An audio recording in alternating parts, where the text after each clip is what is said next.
On a grâce, Seigneur, pour ce temps de prière, d'action de grâce qui nous permet de comprendre davantage que le Seigneur est unique et souverain et qu'en dehors de lui, c'est véritablement le néant. Il n'y a personne d'autre que lui. Il est le seul du début jusqu'à la fin, de A à Z. Et c'est cela tout le sens de cette expression que nous connaissons tous, Alpha, Oméga. On le chante, on le dit, tu es Alpha et Oméga, voilà. Mais nous ne réalisons peut-être pas la signification réelle de cette expression qui veut tout simplement dire qu'il est du début jusqu'à la fin. Pas qu'il est le début et la fin, parce que généralement la compréhension qu'on a de ça, c'est qu'il est le début et la fin. Mais non, le mot employé pour ça signifie littéralement du début jusqu'à la fin. Du début jusqu'à la fin, c'est lui. Du début de chaque situation dans ta vie jusqu'à la fin, c'est lui. Du début de chaque épreuve dans ta vie jusqu'à la fin, c'est lui.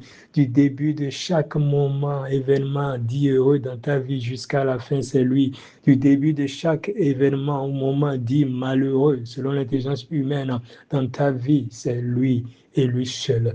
Il n'y a personne d'autre qui interfère, il n'y a personne d'autre qui intervient en dehors de lui. C'est lui qui est l'initiateur, c'est lui qui met en œuvre toutes choses, c'est lui qui dirige toutes choses, c'est lui qui conduit toutes choses et qui amène tout à perfection selon son plan, selon son désir, selon sa volonté, tel qu'il a résolu bien avant même la fondation du monde. Et ce matin, nous lui disons encore merci. Merci, Père, de continuer à exprimer ta volonté dans nos vies respectives. Merci de continuer à exécuter ton plan parfait dans nos vies, Seigneur. Nous te disons simplement merci. Alors, ce matin, oui, nous sommes réunis et nous allons encore échanger autour de l'essentiel, autour de la parole, autour de notre Père, parler de lui. Il n'y a rien de plus merveilleux que de parler de lui. Et comme vous le savez, depuis quelques dimanches, nous avions commencé une série d'enseignements dont le titre est Déconstruire les illusions religieuses. Et donc, aujourd'hui, nous allons voir très rapidement deux autres points par rapport à cette question, à ce sujet sur les illusions religieuses, qui est un sujet d'actualité préoccupant, où aujourd'hui, bien de choses sont acceptées, sont avalées par nous et qui, en réalité, ne sont pas en exactitude avec ce qui est la vérité du Seigneur. Et donc, il est important qu'on puisse prendre le temps de voir ces illusions religieuses. Je les appelle des illusions religieuses parce que elles n'ont rien à voir avec ce qui est la réalité. Une illusion, c'est tout le contraire de ce qui est la réalité. Mais l'illusion te fait croire qu'elle est réelle, qu'elle est vraie, et on marche selon ça. Mais le jour où tu vas te rendre compte que, mais en fait, c'était de l'illusion, il risque d'être trop tard. Et donc, pour ne pas en arriver là, il est important qu'on puisse aborder ce sujet, qu'on ait une meilleure compréhension, de sorte à pouvoir déconstruire dans le système de pensée de chacun de nous et de tous ceux qui auront à écouter ce message plus tard, ces illusions religieuses. Alors, sans plus tarder, nous allons voir le premier point de ce jour. Et pour cela, je nous inviterai à pouvoir, restant dans le contexte biblique, bien entendu, à pouvoir lire Matthieu 11, verset 12. Est-ce qu'il y a un bien-aimé qui veut bien m'aider à lire Matthieu 11, le verset 12, s'il vous plaît? Matthieu 11, verset 12. Verset 12.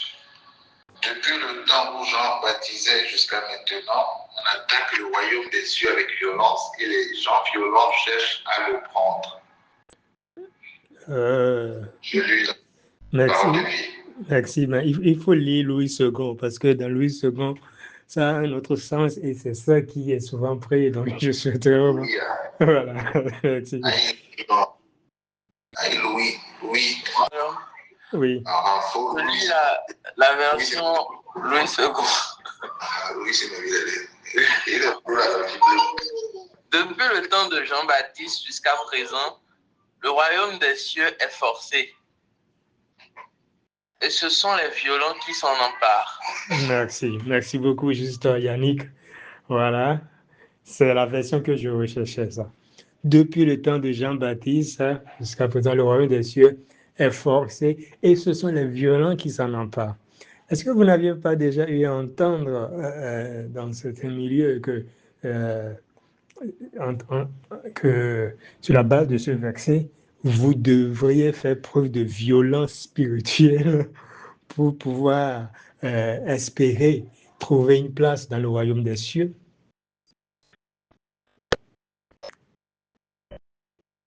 Je vois juste le bon qui avait levé la main. Juste Jean Amour, oui. Et donc je demandais si vous n'aviez pas déjà entendu dire que sur la base de ce verset, Matthieu 11, 12, que donc pour espérer avoir une place dans le royaume des cieux, il faudrait d'abord faire preuve de violence spirituelle, puisque ce verset dit, d'accord, que le royaume des cieux est forcé. C'est forcé.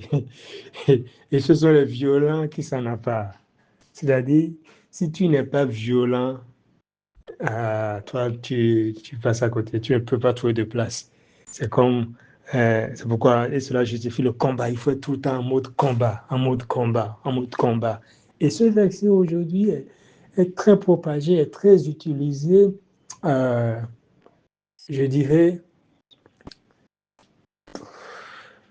pas dans le bon sens, en quelque sorte, pas dans le bon sens, ou plutôt il y a comme une interprétation inexacte ou abusive de ce verset qui fait qu'aujourd'hui, bien de personnes pensent qu'elles doivent mener euh, de, de, de, de combat pour pouvoir trouver de place dans le royaume des cieux.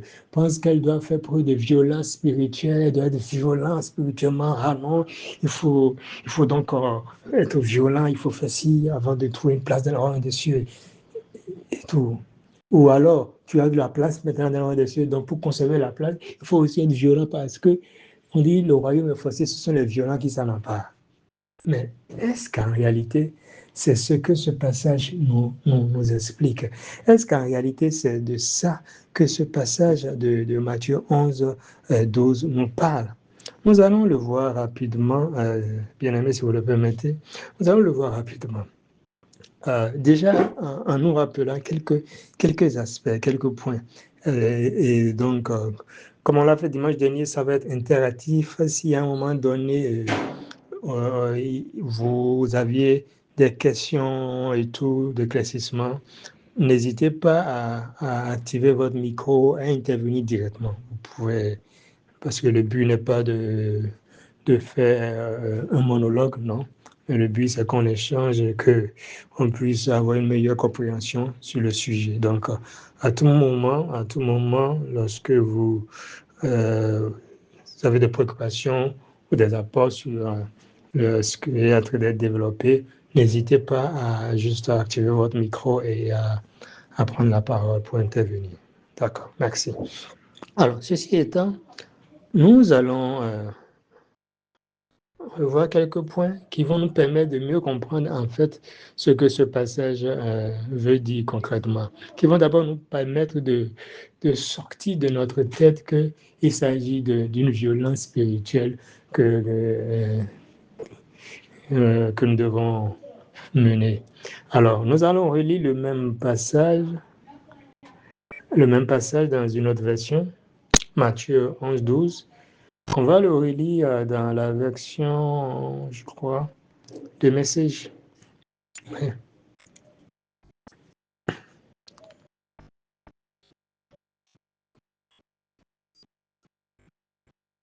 Matthieu 11, 12, la version de Message. Et donc, ça va nous permettre de comprendre en réalité de quoi parlait Jésus dans ce passage. Voici ce qui est dit dans la version de Message.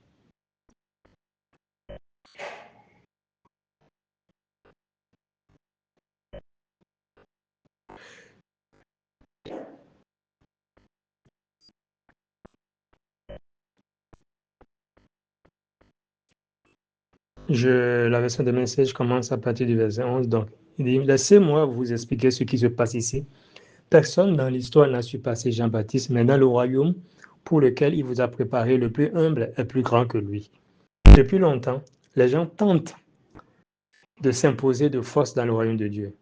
Mais si vous lisez attentivement les livres des prophètes et la loi de Dieu, vous verrez qu'il culmine en Jean, s'associant à lui pour préparer la voie au Messie du royaume. Vu sous cet angle, Jean est l'Élie que vous attendez tous pour annoncer l'arrivée du Messie. Vous voyez un peu la différence? Le verset 12 ici dit, depuis longtemps, les gens tentent de s'imposer de force. Les gens tentent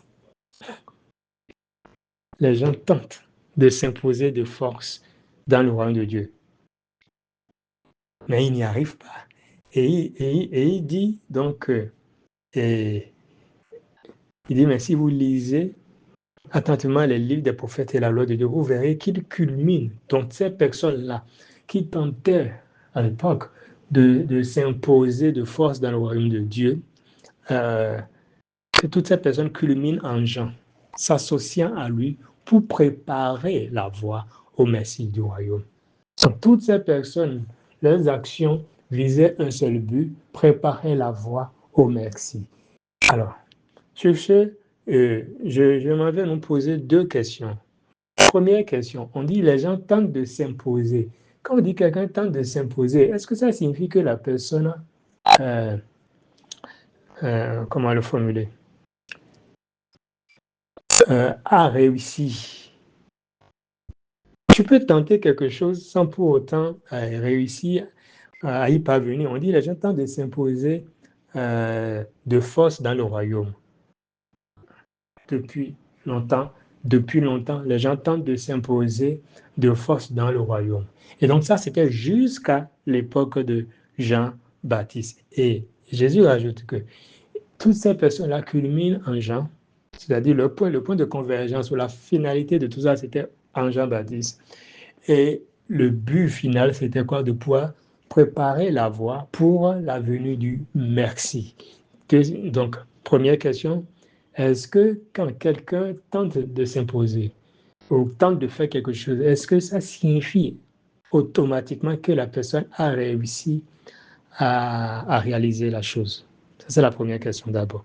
Et je souhaiterais que vous puissiez m'aider à y répondre, s'il vous plaît. Bon, quand on tente une action, pour moi, il y a je dirais, deux solutions. Ou deux options. Toi, pour dire la solution intermédiaire. Soit on ne réussit pas, soit on ne réussit pas à atteindre l'objectif, soit on n'atteint pas l'objectif, soit l'objectif est atteint partiellement. Donc, pour moi, c'est l'approche de réponse que je peux donner. D'accord. Soit on réussit à atteindre l'objectif, soit on ne l'atteint pas, soit on l'atteint partiellement. D'accord, merci beaucoup, Jemima.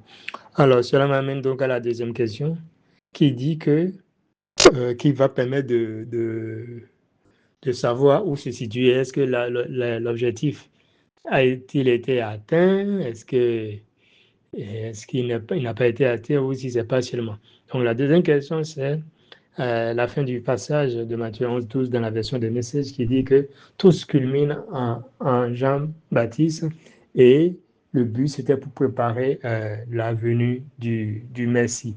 Le but final c'était ça en fait. Toutes les œuvres faites avant jusqu'à Jean-Baptiste, tout cela avait pour finalité de préparer la venue du Messie.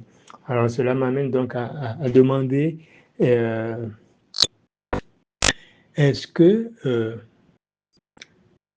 la venue du Messie, d'accord?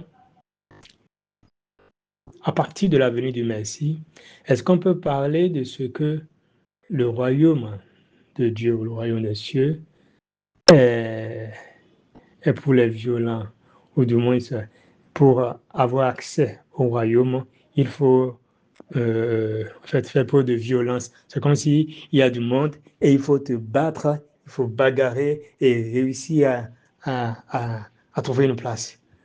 Et tu mets à terre tous les autres et toi tu arrives à entrer.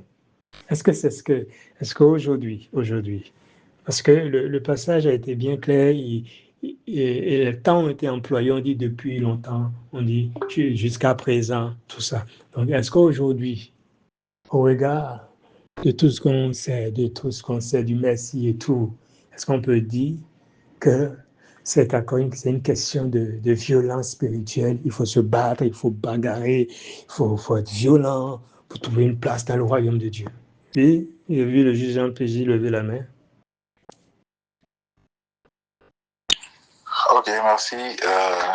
En fait, moi, je vais intervenir sur 2 points. Le premier point qui sera un peu plus pratique, concret et franc, c'est que quand on lit la version The Message par rapport aux autres versions qu'on a lues, on se rend compte d'abord de 2 choses. Premièrement, c'est pas que les Écritures affirment que le royaume de Dieu est forcé. Quand on compare, on voit que le message met une nuance, il dit, ce sont les gens qui tentent, c'est pas que c'est comme ça. Donc c'est comme si ce sont les gens qui tentent de se forcer un passage pour y entrer. Ce n'est pas que le royaume de Dieu, c'est une affirmation que le royaume de Dieu est comme ça, est forcé pour que. Donc ça, pour moi, c'est la première des choses que je me rends compte. Et si c'est les gens qui tentent, ils peuvent le faire par mauvaise compréhension. Ils peuvent le faire alors que ce n'est pas ça la réalité. Donc, je veux dire que les Écritures n'affirmaient pas que le royaume de Dieu est forcé, mais les Écritures veulent dire que les gens, dans la compréhension que les gens ont, ils pensent qu'il faut se forcer pour se faire une place dans le royaume. Bon, après, la venue du merci, c'est clair que ça vient confirmer que les gens, peut-être, qui tentent de se faire une place, que c'est une erreur, puisqu'il y a 2 choses. Il dit, petits enfants, le Père a jugé bon de vous donner le royaume. Après, il dit que nul ne peut venir vers le Père s'il ne l'a choisi. Donc, ces 2 mis ensemble, donc ce n'est pas toi qui choisis d'entrer, que tu fasses violence ou pas, c'est quelqu'un qui te décide non seulement de te faire entrer, mais qui te donne aussi. Donc, ces 2 passages. Maintenant, pour revenir à ta question, mon deuxième point, je veux dire que oui, ça continue d'être forcé, puisque ailleurs c'est dit, bon, ça continue, les gens pensent que ça continue d'être forcé, puisque ailleurs, quelqu'un dit qu'il traite durement son corps afin de ne pas être rejeté. Donc, et toi-même, ton parcours est une expérience vivante de ce que le royaume des cieux est forcé, puisque sur 365 jours, tu faisais 300 jours de jeûne, et voilà, ton corps continue d'en souffrir. Donc, tu as une expérience vivante aussi de ce que le royaume des cieux est forcé, puisque avec Paul, vous aviez tous dit, en son temps que vous traitez durement votre corps afin de ne pas être rejeté après avoir prêché aux autres. Donc, c'est Paul qui m'a mis dans ça. Toi et ton grand frère Paul, c'est ce que vous avez dit, que vous traitez durement votre corps. Tu as traité, mais là, tu vois ce que c'est devenu ton corps. Ok. C'était mon intervention. Merci beaucoup. En fait, merci beaucoup pour ces précisions. En fait, oui, tout à fait. Donc, nous comprenons clairement que... Oui, je viens. Nous comprenons clairement que il n'est pas dit que le royaume des cieux est forcé, non. Mais les gens tentent de s'imposer de force. Donc, ce sont les gens, dans leur compréhension, ma compréhension, qui ont pensé qu'il faut user de force pour trouver une place dans le royaume des cieux. Et donc, malheureusement, aujourd'hui, cela est encore d'actualité, où beaucoup croient encore qu'il faut tenter de s'imposer de force dans le royaume. Alors que non, aujourd'hui, ils ont derrière libre accès. Nous avons libre accès. Comme le juge Jean Pézé a si bien cité le passage, le royaume nous a été donné, petits enfants. Le royaume nous a été donné. Ce qui t'a été donné, est-ce que tu peux encore forcer pour l'avoir? Est-ce que tu peux forcer pour accéder à ce qui t'a été déjà donné? Non. Est-ce que tu as besoin d'user de violence avant d'accéder à ce qui t'a été dit à donner? Non. Voilà un peu. Bon, juste Emmanuel, tu as la parole.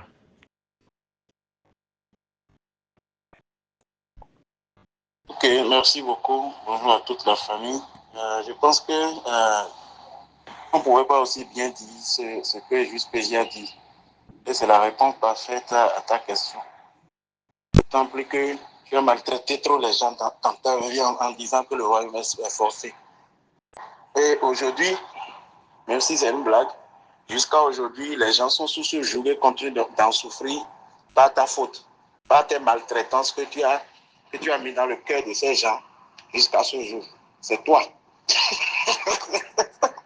tu sais très bien que beaucoup sont encore là enchaînés à forcer à entrer dans le royaume à cause de tout ce que tu leur as mis dans la tête par le passé.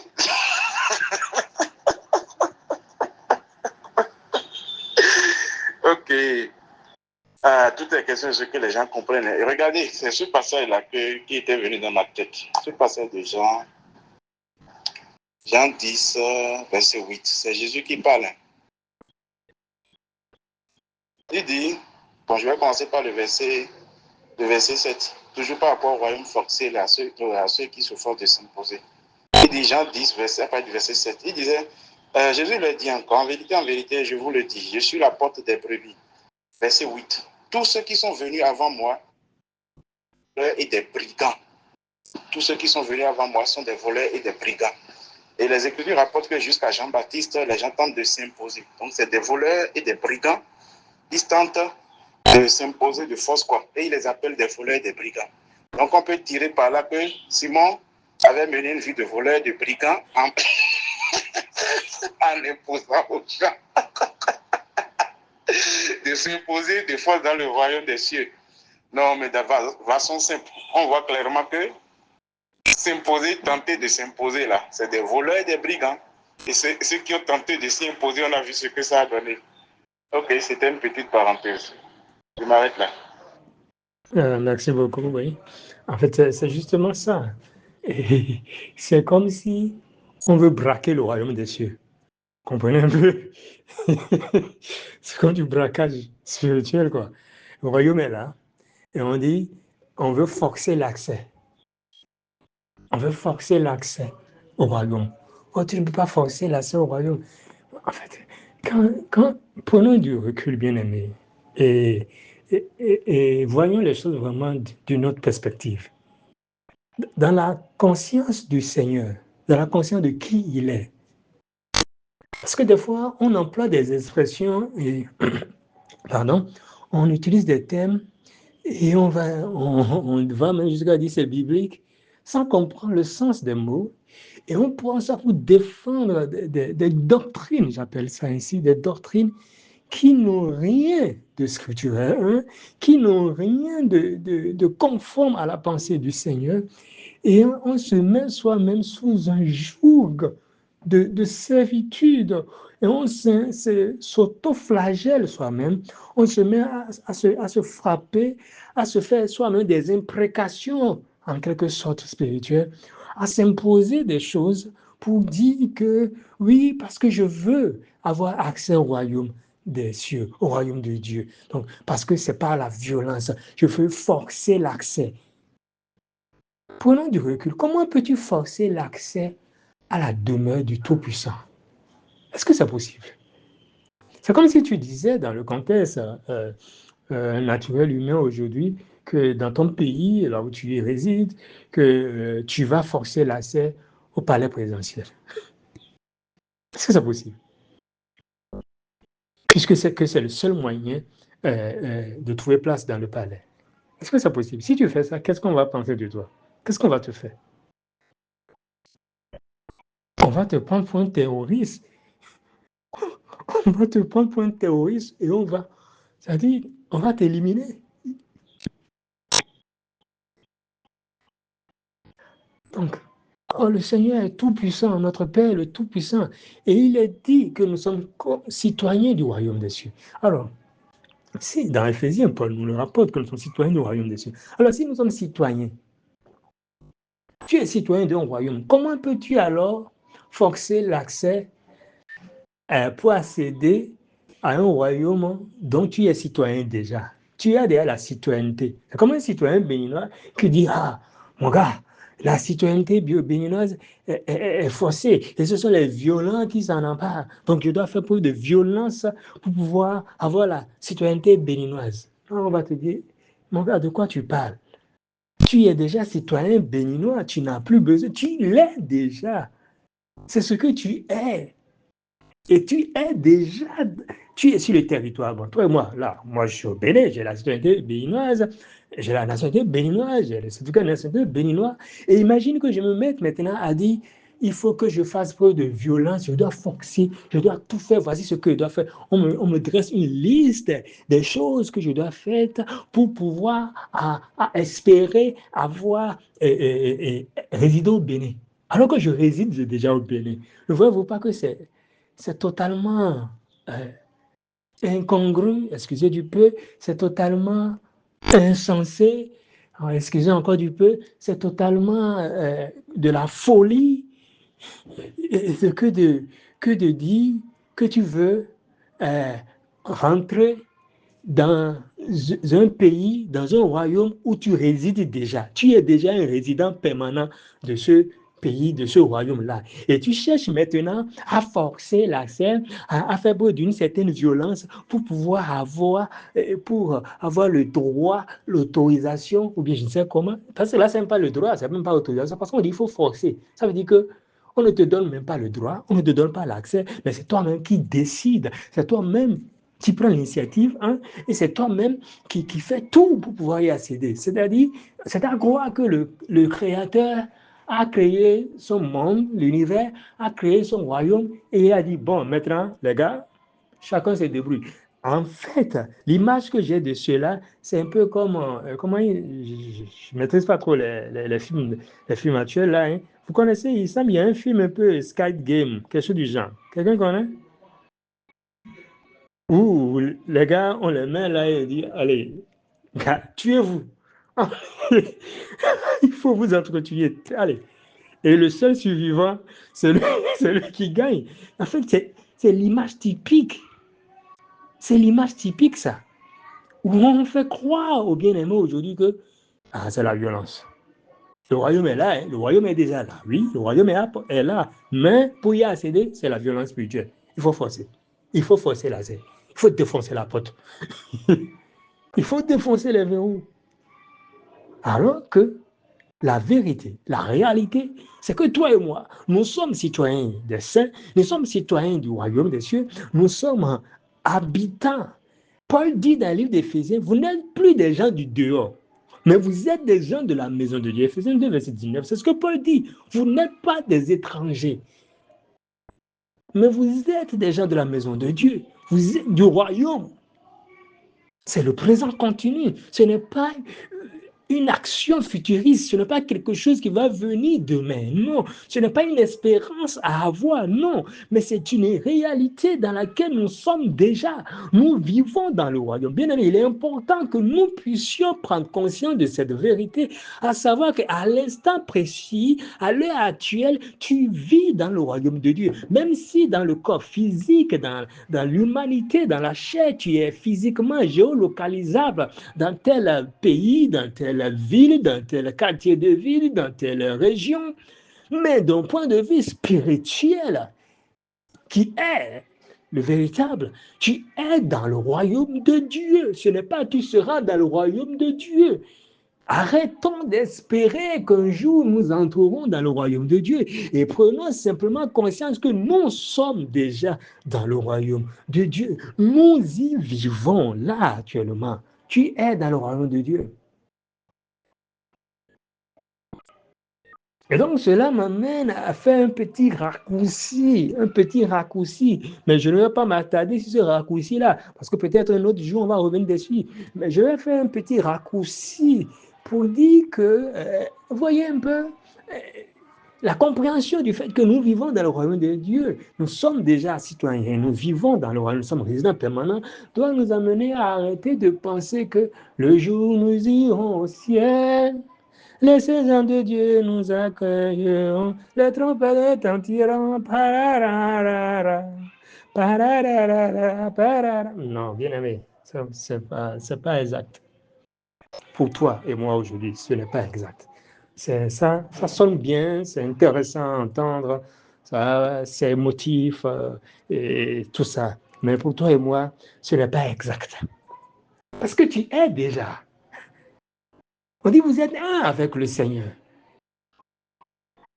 Et c'est pourquoi Jésus, dans Jean 3, disait un truc que les gens n'avaient pas compris. Peut-être beaucoup lisent, ils ne comprennent pas. Dans Jean 3, je crois que ça doit être le verset 14, donc je pense bien, où il disait, enfin, il expliquait qu'il est à la fois sur la terre et dans le ciel. Il pouvait dire que ce que je vois faire le Père, je le fais. Comment il voit? Parce qu'il était dans une conscience, en fait. La conscience qu'il est là-bas, tout en étant également ici. Et nous également, tel il est, tel nous sommes dans ce monde, tel Christ est, tel nous sommes dans ce monde. Et la vie que nous vivons, Paul le dit, Galates 2, verset 20, il dit, la vie que vous me voyez vivre aujourd'hui, ce n'est pas ma vie, mais c'est la vie de Christ. C'est le Christ qui vit en moi sa vie. Comment le Christ vivait sa vie? Le Christ vit sa vie, il vit sa vie dans la pleine conscience de ce qu'il est à la fois sur la terre et dans les cieux. Et non pas dans la conscience de ce que le jour où j'irai au ciel. Non. Sortez-moi un seul verset où Jésus pouvait dire ça. Le jour où j'irai au ciel. Non. Il savait, il disait, il n'avait de cesse de dire, je suis, je vois. Le Père et moi sommes un. Mais nous pensons qu'un jour, le Père et nous serons un. Un jour, nous allons voir le Père. Mais la vérité est que nous sommes un avec lui déjà. C'est cette conscience que nous devons avoir en fait. Et je reconnais que c'est un peu difficile pour nous. Pourquoi? À cause de la conscience de l'humanité. Nous sommes beaucoup plus conscients de notre humanité, en fait. Au lieu d'être davantage conscients de ce que nous sommes esprit. Parce que notre véritable identité, c'est l'esprit. Nous sommes l'esprit. Nous avons un corps, nous avons une âme, oui, mais nous sommes esprit avant tout. Et c'est cette conscience-là que nous devons avoir. Et quand on parle ici, le juge Jean Pégy le répète souvent, que nous employons un langage spirituel quand on se réunit. Voilà, nous employons un langage spirituel. Pour mieux comprendre les choses spirituelles, il faut employer un langage spirituel. On ne peut pas employer un langage naturel ou humain ou charnel pour expliquer des choses spirituelles. Ce n'est pas possible. Mais pour expliquer des choses spirituelles, il faut employer un langage tout aussi spirituel. Et c'est ce que nous essayons de faire par la grâce du Seigneur. Donc, comprenons simplement que sur ce premier point de ce matin, qu'en réalité, le royaume des cieux n'est pas forcé. Le royaume des cieux n'est pas forcé et ce ne sont pas des violents qui s'en emparent. Non. Vous imaginez si c'était le cas, donc le Seigneur accepterait dans son royaume que des violents. Et les non-violents, eux, ils seraient où? Hein? Les pacifiques seraient où? Parce qu'en fait, finalement, les pacifiques seraient où? Hein? Les gens qui n'aiment pas de problème, qui n'aiment pas se bagarrer, eux, ils seraient où alors? Donc, eux, ils n'ont pas de place dans le royaume des cieux, c'est ça? Comment on peut avoir une telle compréhension abstraite? Non, ça n'a rien à voir. Le royaume des cieux est pour tous. Nous sommes déjà dans le royaume. Nous sommes citoyens du royaume. Nous avons la citoyenneté du royaume des cieux. Nous appartenons au royaume. Nous ne sommes pas des gens du dehors. Nous ne sommes pas des gens qui se nourrissent d'espérance qu'un jour ils entreront dans le royaume. Non, mais nous sommes de ceux-là qui ont la pleine conscience qu'ils vivent déjà dans le royaume. Pourquoi? Parce que là où notre Père est, là nous sommes. Là où notre Père est, là nous sommes. Il est dit que nous sommes dans Romains 6, verset 11 à 14, dit que nous sommes dans une communion ininterrompue avec le Seigneur.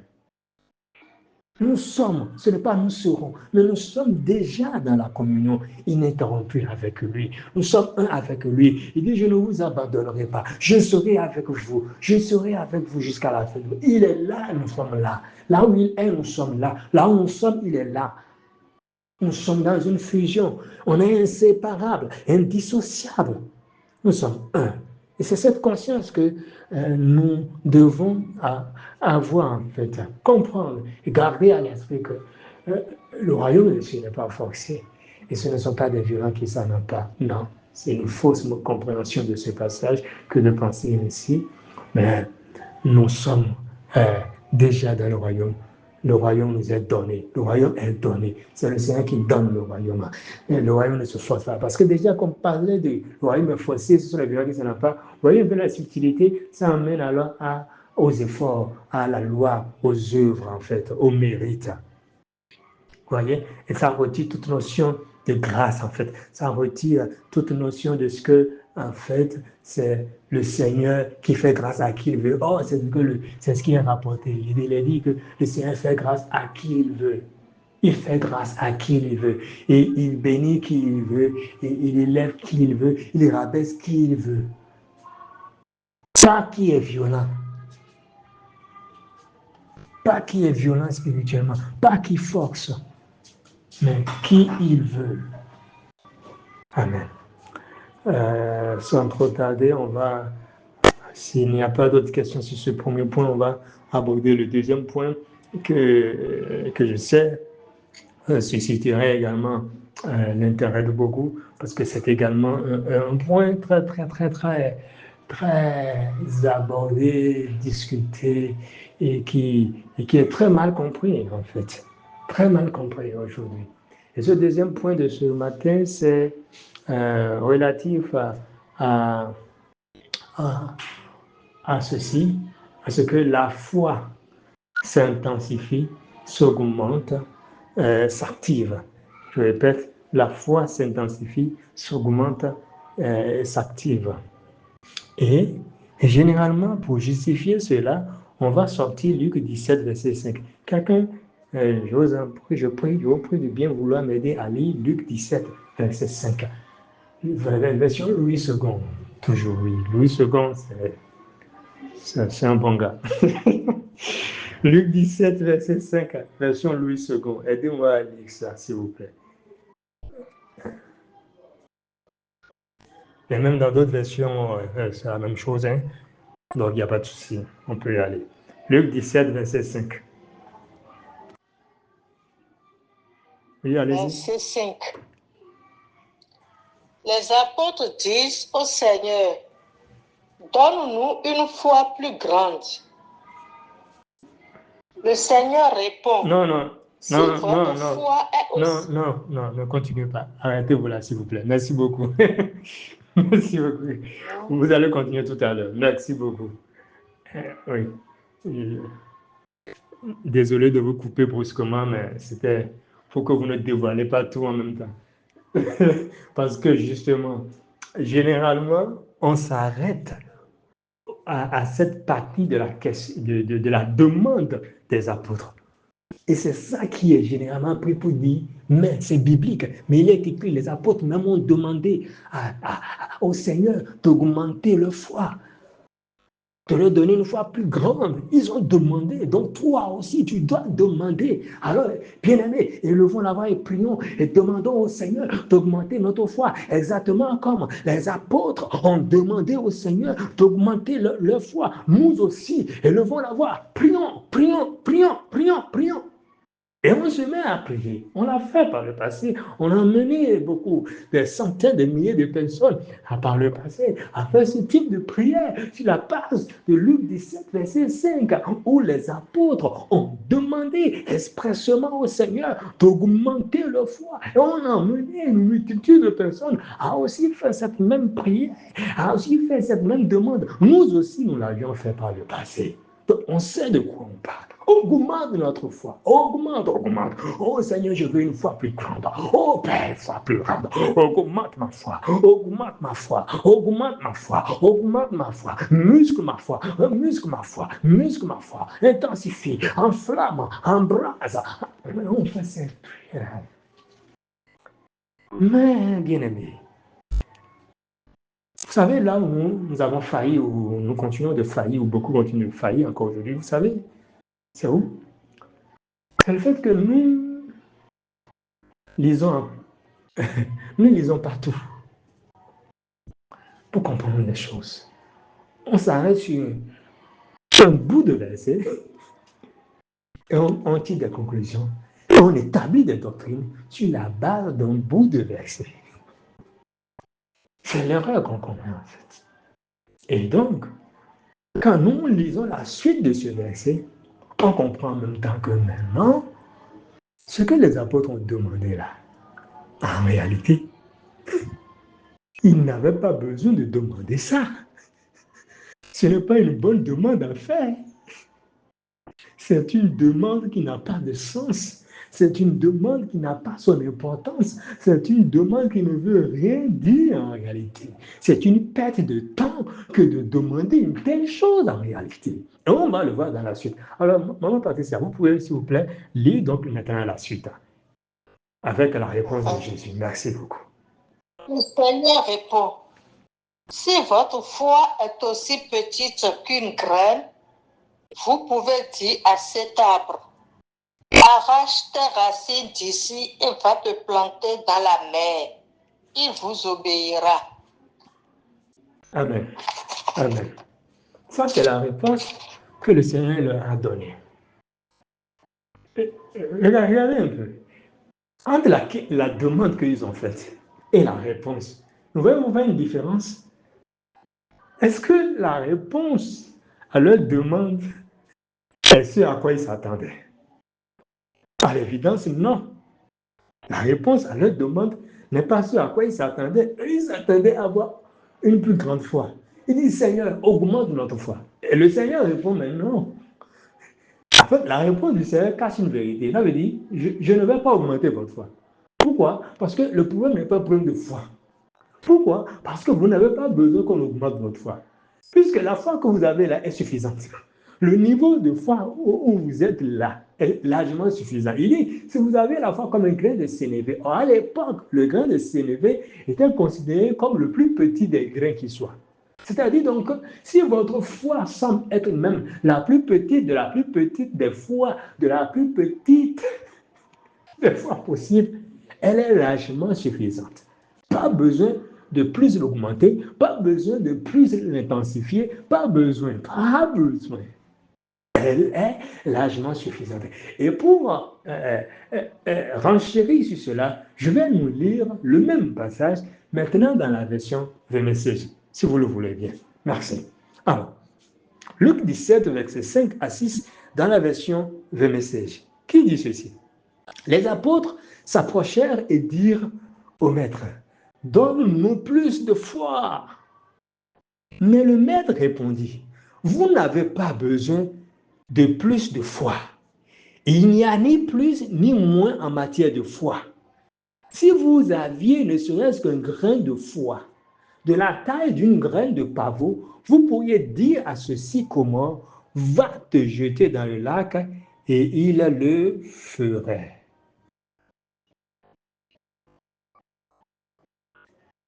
Amen.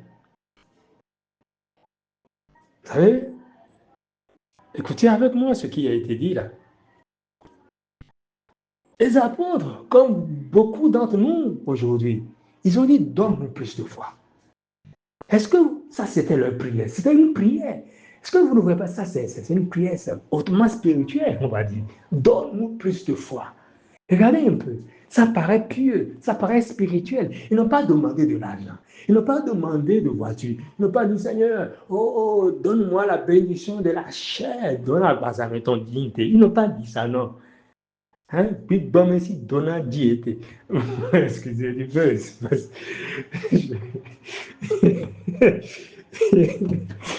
Voilà. Et il ne demandait pas la bénédiction de la chair en griffe. Il ne demandait pas les biens matériels. Il ne demandait pas à se marier. Il ne demandait même pas le fruit des entrailles. Rien de tout cela.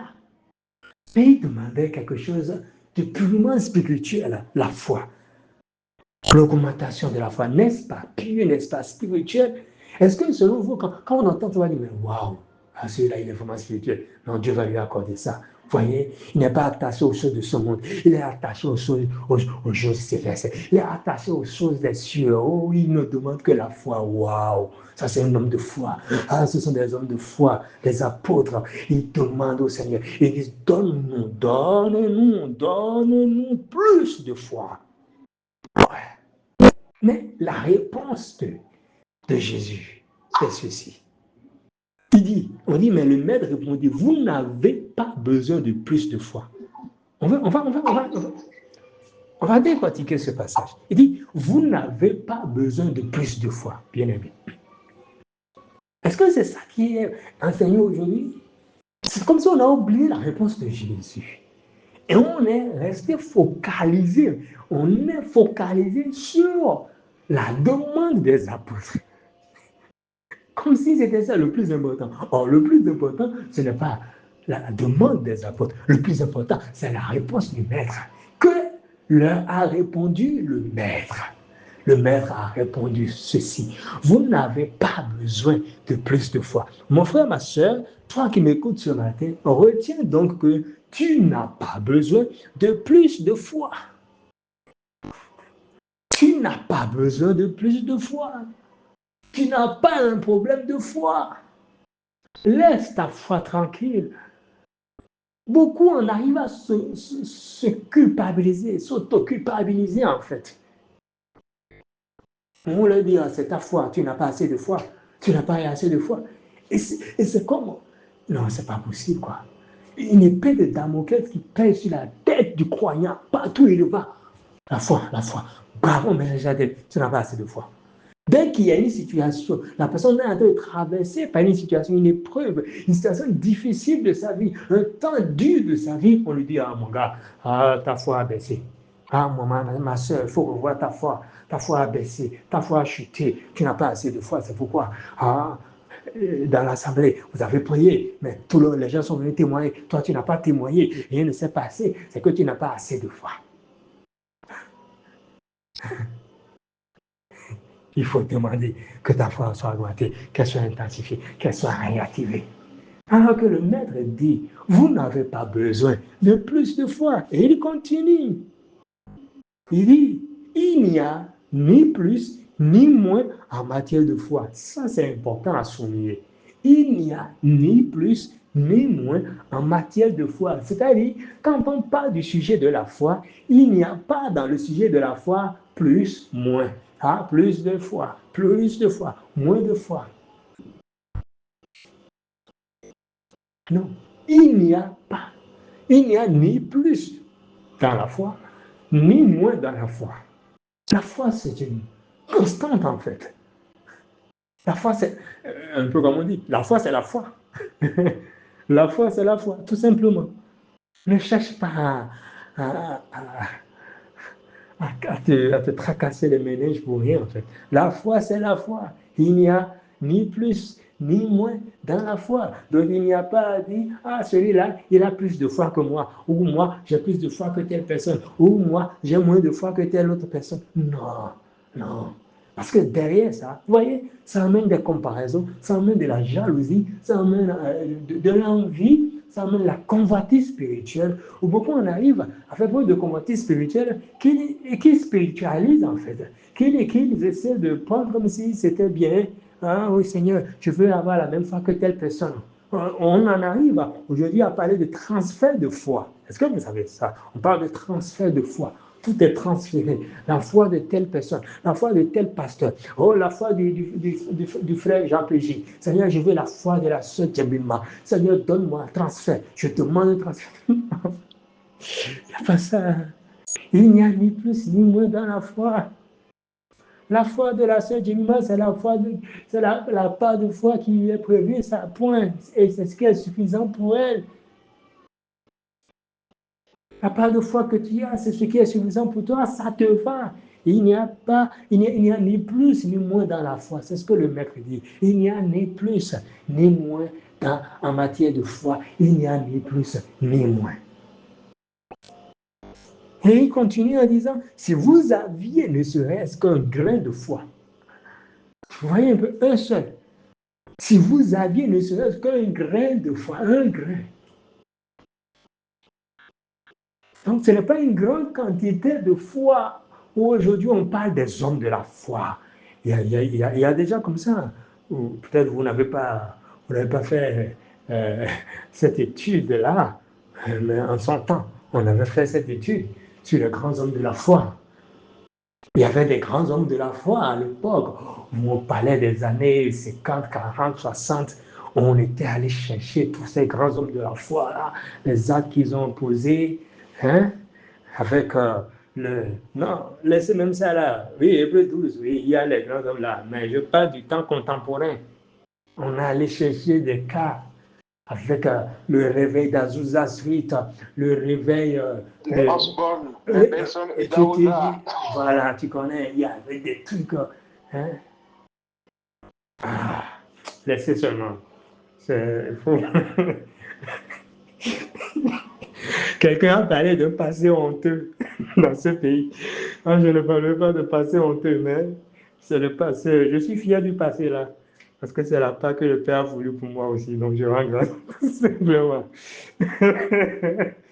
Voilà. Et on cherchait à vouloir imiter cette foi-là. Des gens qui disent qu'ils restaient à genoux sur des caillasses pendant des heures, attendant que le Seigneur réponde. Des gens qui disent qu'ils se couchaient sur un côté pendant des jours. Et nous avons dit qu'on va faire ça, on faisait ça aussi. On restait à genoux pendant des heures, 5 heures, 6 heures, 8 heures, 10 heures, non-stop à genoux. Que c'est le prix à payer. On cherchait à atteindre cette dimension de foi, alors qu'il n'y a pas de dimension de foi. Il n'y a ni plus ni moins en matière de foi. La foi, c'est la foi. Il n'y a pas un stockage de foi à faire. Il n'y a pas à aller stocker. Hein? Il n'y a pas de magasin. C'est comme si ta vie n'est pas un magasin de foi. Pour stocker la foi. Et tu dis, augmente. Tu veux créer un magasin de foi. Tu veux créer un magasin de foi ou quoi? Augmente encore. Il dit non. Le maître le fait comprendre que non, la foi ne s'augmente pas. Donc laissez cette histoire-là. Et on voit un peu la réponse du maître à leur demande. Un contraire ou à l'opposé de leur demande. Mais aujourd'hui, nous prenons la demande des apôtres pour en faire une doctrine carrément. J'appelle ça ainsi. Ou c'est ça, c'est légalisé, c'est spirituel, c'est établi comme ça, partout. Il faut augmenter la foi. C'est une question de foi. 1, 2, on va te dire c'est une question de foi. Il faut augmenter la foi. Il faut augmenter la foi. Alors que ce n'est pas une question de foi. Il ne s'agit pas de la foi. La foi, c'est la foi. La foi n'a pas de problème. La foi n'a pas de problème. Ta foi va bien. Arrête de te mettre une pression inutile. Et je vais vous finir, lire la suite du passage pour expliquer quelque chose. Luc 17, versets 7 à 10. Je lis dans la version de message pour aller plus vite.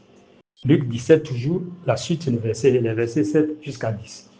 Il dit, toujours le maître qui continue de leur parler. Après avoir, parce que, écoutez, les gars ont posé une question. Donne-nous plus de foi, ou augmente-nous la foi. Ça, c'était leur demande. Pas une question, c'était leur demande. Voilà la demande. Et lui, il leur fait une réponse, donc il fait maintenant un argumentaire. Et dans son argumentaire, il dit d'abord, le maître dit d'abord que ils n'ont pas besoin de plus de foi. Il ajoute qu'il n'y a ni plus ni moins dans la foi, en matière de foi. Et que s'ils avaient ne serait-ce qu'un grain de foi de la taille d'une graine de pavot, ils pourraient même dire au sycomore, va te jeter dans le lac, et il le ferait, le sycomore le ferait. Alors, il continue. Ça veut dire que la suite, parce qu'il n'y a pas eu d'autres actions, d'autres interventions de leur part. Donc, la suite va toujours dans le même sens de la réponse à leur demande. Et donc, la suite, c'est ça le verset 7 à 10 que je m'en vais vous lire. Luc 17, verset 7 à 10. Supposons que l'un d'entre vous est un serviteur qui revient après avoir labouré le champ ou gardé les moutons. Lui prendriez-vous son manteau, dresserez-vous la table et lui diriez-vous, assieds-toi et mange? Ne lui diriez-vous pas plutôt, prépare le dîner, change-toi et fais-moi à table jusqu'à ce que j'ai fini mon café, puis va à la cuisine et prends ton souper? Le serviteur reçoit-il des remerciements particuliers pour avoir fait ce qu'on attendait de lui? Il en va de même pour vous. Lorsque vous aurez fait tout ce qu'on attendait de vous, soyez pragmatique et dites, le travail est terminé. Ce qu'on nous a demandé de faire, nous l'avons fait. Bon, à lire comme ça, je ne sais pas pour vous, hein, mais moi, quand je lis ça, je me demande la première réaction. Je ne sais pas si c'est le même cas chez vous, mais moi, en lisant Luc 17, 7 à 10 comme ça, ma première réaction, c'est de me dire, quel est le rapport entre la foi et ce développement qu'il vient de faire? Avant de répondre à ça, je laisse le juste Jean Pégy qui veut intervenir, qui a levé la main. Oui, Jean Pégy. Oui, je voulais intervenir. Bon, je n'ai pas suivi à un moment donné parce que j'ai été coupé là. Je voulais intervenir avant. Donc, ce n'est pas forcément par rapport à la suite de ton développement qui vient à ta question, mais c'était suite à la question de la foi avec le Seigneur qui disait si vous avez la foi comme un grain de sénévé. Je voulais dire en fait, je voulais partager une réflexion personnelle que j'ai. Je me dis, pour moi, le défi de la foi que nous avons en Christ, si on peut le dire ainsi, la foi, pour moi, c'est pas forcément, ou bien, comment je vais m'exprimer, le défi de la foi n'est pas la capacité de faire des miracles, en fait. Pour moi, c'est un peu ça, c'est pouvoir rester calme malgré la tempête. Pour moi, c'est ça ce que moi j'appelle, c'est mon avis, hein, c'est ça notre challenge en tant qu'un griffe croyant. Parce que les questions de foi, c'est pas forcément pour aller, si c'est ça, on voit beaucoup de choses qui sont faites, hein, et puis le miracle ne dépend pas de nous, même si ça dépendait de notre foi, c'est pas ça qui, en fait, personnellement pour moi, c'est pas ça qui est le plus dur au quotidien. Le quotidien, c'est de pouvoir supporter entre griffes les épreuves, c'est de pouvoir être calme durant les épreuves. C'est ça le challenge de la foi. Et en réalité, ça vient de la compréhension. En fait, ce calme-là vient qu'on challenge au travers de la prière, qu'on challenge au travers de plein de choses. Ça vient juste au travers de la compréhension que nous avons de la souveraineté de Dieu, en fait, des enseignements de la parole que le Seigneur nous donne. Donc, pour rejoindre ce que tu dis en disant, c'est pas une question de la grandeur de la foi ou de la petitesse de la foi, mais c'est une question de connaissance. Ce qu'on appelle ne pas avoir de la foi, c'est de ne pas avoir de la connaissance ou de la conscience assurée de qui est le Seigneur. Parce que si on a une conscience assurée de qui est le Seigneur, de qui il fait, on produit soi-disant des œuvres que des gens peuvent appeler qu'on a une grande foi, mais en réalité, ce n'est pas que cette foi-là est augmentée ou est diminuée.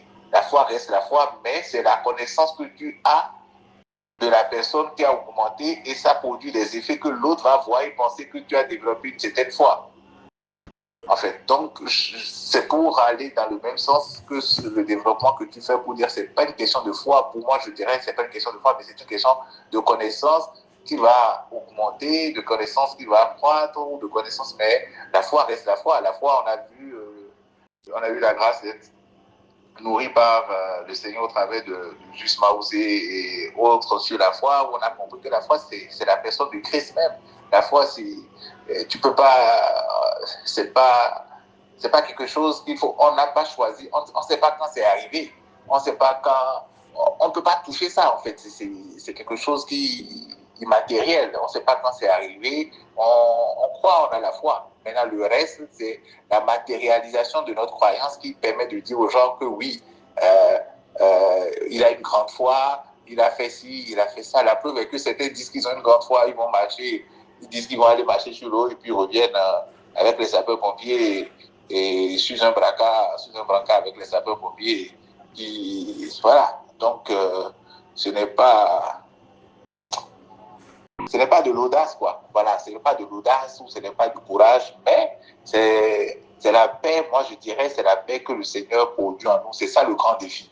Donc, ce n'est pas le fait d'aller démontrer une foi, ce n'est pas le fait d'aller faire lever les gens, les paralytiques dans les hôpitaux, encore que aucun d'entre eux n'a eu le courage d'aller se présenter dans les hôpitaux pour démontrer cette foi-là. C'est seulement dans les églises qu'ils attendent que les gens viennent. Mais c'est méchant de dire à des malades de se déplacer pour venir alors que vous savez là où ils sont. Jésus allait vers les malades. Donc, shalom. PJ, il va rigoler, il dit que c'est méchant. Les gens se déplacent. Or, vous avez l'adresse des hôpitaux, des cliniques. Allez dans les hôpitaux.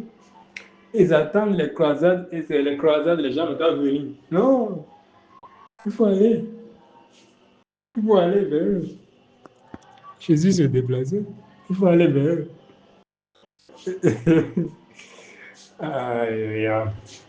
La foi, c'est la foi. La foi reste la foi. La foi est invariable. La foi, c'est Christ lui-même. En nous, tout simplement. Elle ne change pas, la foi. Il n'y a pas de plus ni moins dans la foi. La foi, c'est la foi, tout simplement. Mais nous grandissons dans la connaissance du Seigneur, dans la conscience que nous avons de lui. Et beaucoup confondent, je fais cette parenthèse, la connaissance intellectuelle à la connaissance spirituelle. Bien des personnes ont une connaissance intellectuelle du Seigneur, une connaissance intellectuelle des Écritures, et elles se limitent à ça. Il y en a, ils vont te citer tous les versets de la Bible. Ils vont tout te citer. Ils sont de bons orateurs, de bons théologiens et tout. Ce n'est pas ça. On parle de la connaissance spirituelle. Parce que la conscience est née de la connaissance spirituelle, pas de la connaissance intellectuelle. C'est de la connaissance spirituelle du Seigneur. C'est de là que naît la conscience véritable. Et on grandit dans cette conscience-là. La conscience que tu as de lui, véritablement, te procurait en réalité une assurance, une paix profonde, une paix véritable. En fait. Et donc, je revenais sur Luc 17, 7 à 10, où le Seigneur, dans ses propos, dans la suite de sa première réponse aux apôtres suite à leur demande qui consistait à ce qu'ils augmentent leur foi, dans la suite de cela, il dit de supposer que l'un d'entre eux est un serviteur qui revient après avoir labouré le champ ou gardé le mouton. Il dit, mais est-ce qu'ils vont prendre le manteau du serviteur là? Et est-ce que c'est à eux de dresser, eux les maîtres, c'est à eux de dresser la table au serviteur et lui dire, assieds-toi et mange? Non. Mais que plutôt ils vont dire au serviteur, prépare-moi le dîner. Bien que le serviteur soit allé servir, soit allé labourer le champ, garder les moutons toute la journée, quand le serviteur rentre encore, ils vont lui dire, eux qui sont restés, eux, parce qu'ils sont maîtres, ils sont restés à la maison, ils n'ont rien fait, ils vont dire au serviteur de leur préparer le dîner, de leur servir à table, jusqu'à ce qu'ils aient fini le café, puis d'aller à la cuisine et de prendre son souper. Il continue de dire, le serviteur reçoit-il des remerciements particuliers pour avoir fait ce qu'on attendait de lui? Il en va de même pour vous. Lorsque vous aurez fait tout ce qu'on attendait de vous, soyez pragmatique et dites, le travail est terminé. Ce qu'on nous a demandé de faire, nous l'avons fait. Et je demandais, mais quel est le rapport entre ce qu'il a développé dans Luc 7, les versets 7 à 10, et la demande des apôtres? On peut se dire après que mais il n'y a aucun rapport. Pourquoi il parle de ça? Quel est le lien entre la foi et ce développement qu'il fait? Je pense qu'il y a bien un lien. Et ce lien, c'est que, en fait, la foi, c'est juste de pouvoir faire ce que le Père nous demande de faire. C'est juste de faire ce que le Père a prévu que nous fassions, ni plus ni moins. C'est de faire ce que le Père a prévu que nous puissions faire. C'est tout. De pouvoir faire ce que le Père a prévu que nous puissions faire. Et ne pas comprendre cela nous emmène à commencer à nous auto-évaluer, à nous juger, à juger ce que nous faisons. Et donc, quand on juge ce qu'on fait, on dit, ce que j'ai fait là, ce n'est pas assez. Ça montre que je n'ai pas eu assez de foi. Vous voyez un peu. Or, la foi, en fait, consiste à faire ce que le Père demande. Et c'est ce qu'il finit, il dit, mais le travail est aimé. Ce qu'on nous a demandé de faire, nous l'avons fait. Point. Vous voyez un peu. Ça, c'est la conclusion du Maître. En réponse à la demande des apôtres qui est donne-nous plus de foi. Et y compris maintenant, le travail est aimé. Ce qu'on nous a demandé de faire, nous l'avons fait. Donc, contentez-vous de ça. Ne cherchez pas à avoir plus de foi. Non, il n'y a pas ni plus ni moins dans la foi. Vous n'avez pas besoin de plus de foi. La foi, c'est juste donc de faire ce que le Père nous demande de faire, ce que le Père a prévu que nous puissions faire. Il n'y a ni plus ni moins dedans. Or, la religion emmène beaucoup à vouloir en faire plus ou à juger soi-même ce que l'on fait. Et généralement, on se met à déprécier ce que nous faisons et on se dit qu'on doit en faire plus. On se dit qu'on doit en faire plus, en fait. On doit en faire plus, on doit en faire plus. Ta foi est suffisante, il n'y a ni plus ni moins. Dans la foi que tu as est suffisante, en fait. Et tu n'as pas à chercher à vouloir en faire plus. À vouloir en faire plus. Sois conscient que c'est lui qui produit en toi le vouloir et le faire. Ce que tu fais, forcément vient de lui. C'est ce qu'il a produit en toi, c'est ce qu'il a voulu pour toi en ce temps T. Et tu n'as simplement qu'à rendre grâce. Et même si cela peut paraître aux yeux de certaines personnes comme grandiose, tu n'as pas à te vanter de ça, tu n'as pas à dire, Seigneur, sur la base de ça, donne-moi ci. Vous voyez un peu ce qu'il conclut dans le passage, le verset 10, il dit, lorsque vous aurez fait tout ce qu'on attendait de vous, soyez pragmatique et dites, le travail est aimé, ce qu'on nous a demandé de faire, nous l'avons fait. Et avant ça, il dit, le serviteur reçoit-il des remerciements particuliers pour avoir fait ce qu'on attendait de lui? Il en va de même pour vous. Donc, nous attendons pas des remerciements particuliers. Et ça aussi, c'est un point, c'est une parenthèse rapide. On pourra peut-être un jour revenir dessus. Tout ça fait partie des illusions religieuses. Des illusions religieuses, il faut le dire. Où on fait croire aux bien-aimés que, ben non, la nature du service, tu sais, avec diligence, comme tu le sais, au final, on te dit ça pas pour que tu serves le Seigneur, parce qu'en réalité, c'est pas servir. En griffe, c'est pas le Seigneur directement, c'est pas le Seigneur que tu as fait servir. Et il est dit pour que tu puisses les servir, en fait, qu'ils aient une main-d'œuvre de qualité à exploiter pour leur business, pour leur boutique spirituelle.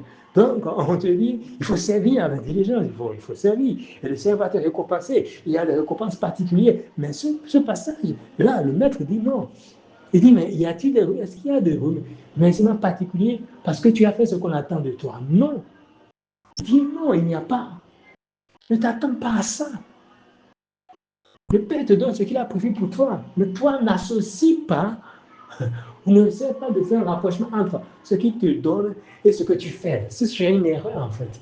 Parce que si tu fais ce rapprochement, alors, le jour où tu ne le fais plus, c'est que tu vas te mettre dans une position où, donc, pour toi, tu penses que tu n'auras plus rien de sa part. Oh non, que tu fasses ou que tu ne fasses pas, ce qu'il a prévu pour toi, il te l'accorde, en fait.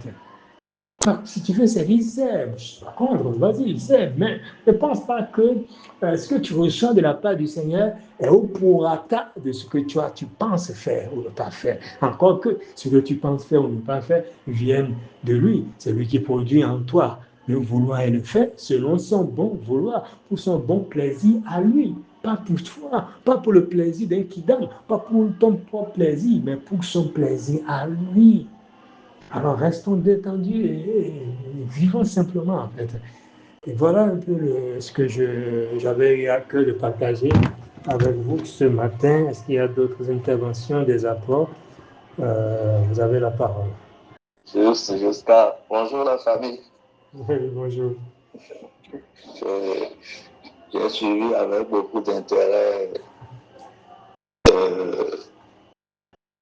le message de ce matin, je n'ai rien à ajouter de particulier. C'est sans commentaire. C'est tellement vrai que, bon, je ne sais pas qu'est-ce qu'on peut encore ajouter. Pour moi, c'est bon, quoi. Dieu continue de nous éclairer sur sa parole. Pendant longtemps, surtout sur ce verset où c'est la violence. Moi, personnellement, je me suis beaucoup culpabilisé dans le temps parce que de nature, bon, je suis de nature, je suis comme ça, je suis calme. Et quand les gens crient autour de moi, je dis, est-ce que c'est vraiment ce que le Seigneur demande? Je me posais tellement ces questions. Bon, aujourd'hui, Dieu me conforte dans ma position et je lui rends grâce. C'est ce que je peux dire. Merci beaucoup. D'accord, merci. Vous voyez que vous avez fait un apport qui est intéressant.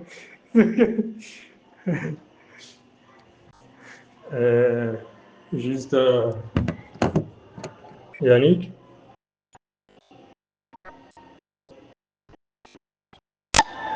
Shalom, shalom. Béni au Seigneur pour le message d'aujourd'hui. C'est un message qui vient nous donner de l'assurance en ce que tout est accompli et que c'est dans le repos que nous demeurons dans la grâce du Seigneur.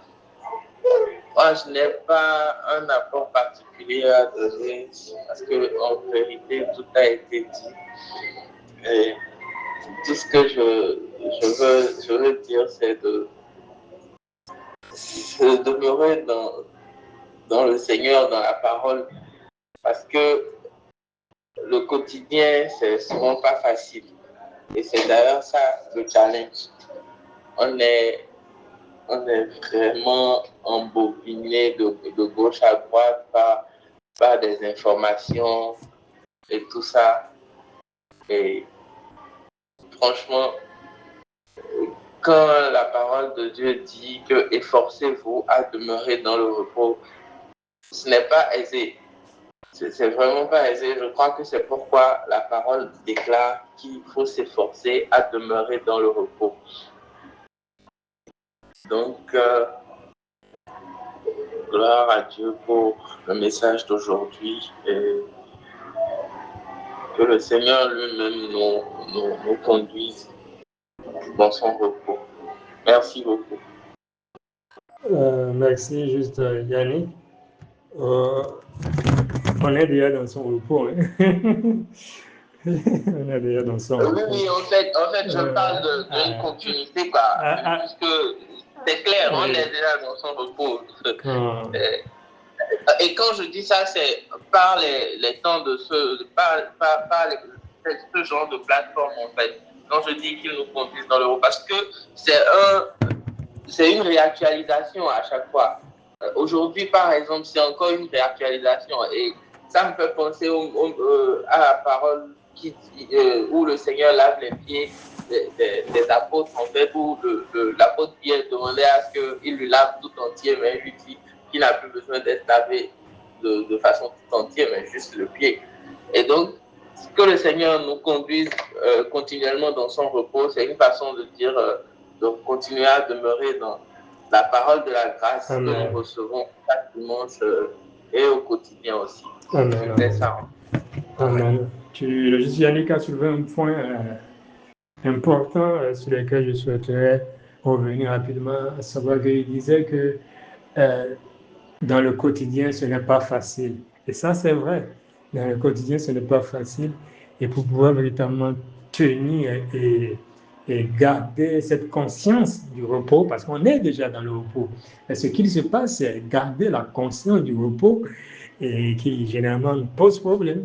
Et donc, pour garder cette conscience du repos, il est important qu'on soit au contact permanent de la parole, pas de n'importe quelle parole, de la parole qui éveille davantage à nous cette conscience-là, en fait.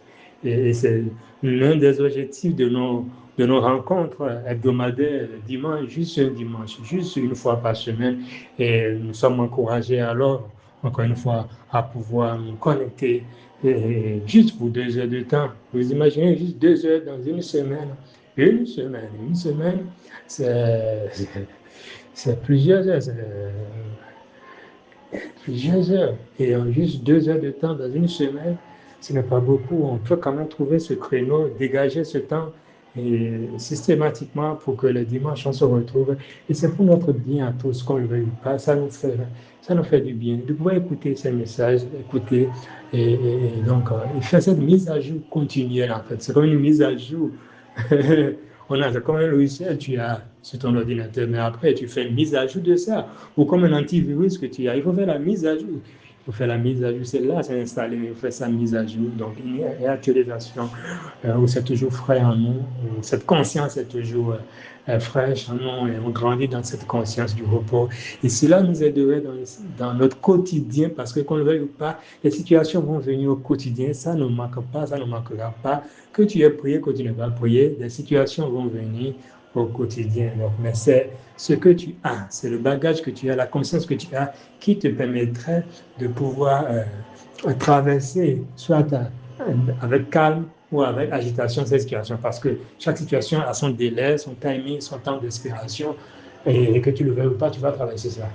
Mais dans quel état tu vas le traverser, tu vas la traverser. C'est ça la grande différence, en fait. C'est ça la grande différence. Et la conscience que nous avons nous permet de pouvoir traverser, la conscience du repos, conscience du nom du Seigneur nous permet de traverser souvent des situations désespérantes, alarmantes, avec beaucoup plus de quiétude, de calme, de tranquillité. Et c'est ce qui est agréable pour nous. Merci beaucoup. Est-ce qu'il n'y a pas d'autres interventions? S'il n'y a pas d'autres interventions, on va tendre vers la fin de notre réunion de ce matin en rendant grâce au Père pour ce message, pour ce qu'il nous donne de connaître, de comprendre encore davantage.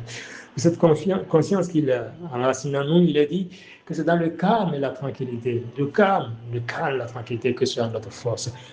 C'est dans le calme, ce n'est pas dans l'agitation, ce n'est pas dans la violence spirituelle que se trouve notre force, non, mais c'est dans le calme, la tranquillité. Merci Seigneur.